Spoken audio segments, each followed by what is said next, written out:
Конференция включала обширный перечень вопросов, связанных с развитием молодежной политики, механизмами предоставления молодым людям возможностей для реализации себя в обществе и своих планов. Одной из ключевых тем конференции стала презентация цифровой платформы «АМЦА», призванной объединить молодежь Абхазии в едином информационном пространстве.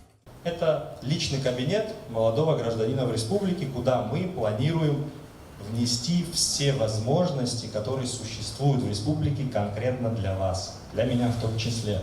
То есть одним кликом мы получаем все эти возможности у себя в личном кабинете. Участники обсудили проект межведомственной программы, предусматривающей поддержку молодежного предпринимательства, создание условий для самореализации молодых людей, развитие цифровых сервисов, популяризацию абхазского языка в цифровой среде и молодежных медиапроектов. Главной угрозой является наркомания. Это сегодняшний бич в обществе, из-за которого молодые граждане, в прямом смысле этого слова, исчезают, их не становится. И вот молодая часть населения подвержена вот этой угрозе. Ну и финальной проблемой, конечно же, является язык. Результатом такой проблемы я видел, что 41% они не владеют языком. Это преимущественно городская часть. Начальник отдела креативной экономики Светлана Габуния отметила, что в республике много не только талантливой молодежи, но и людей, успешно реализовавшихся в бизнесе. Она подчеркнула, что представленная программа действительно необходима. Сегодняшняя программа, она однозначно нужна и она важна. Она систематизирует и подсобирает все, что мы делаем сейчас разными ведомствами разрозненно. И я думаю, мы можем достигнуть больших результатов именно взаимодействуя вместе.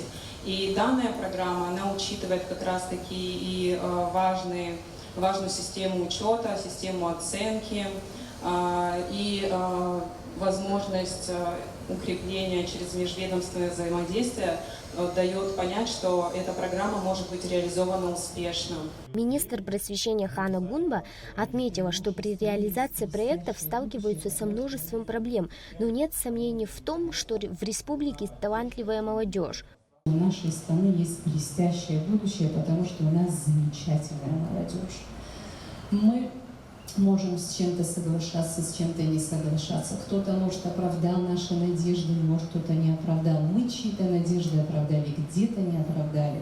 Но это наша молодежь, другой у нас нет, нам надо работать с этой молодежью. Где-то направлять, где-то учиться у них. По итогам открытого обсуждения участники представили предложения по доработке программы, которая определит основные направления молодежной политики Абхазии на ближайшие 5 лет. Милана Агарба, Ахрамич, Абхазское телевидение.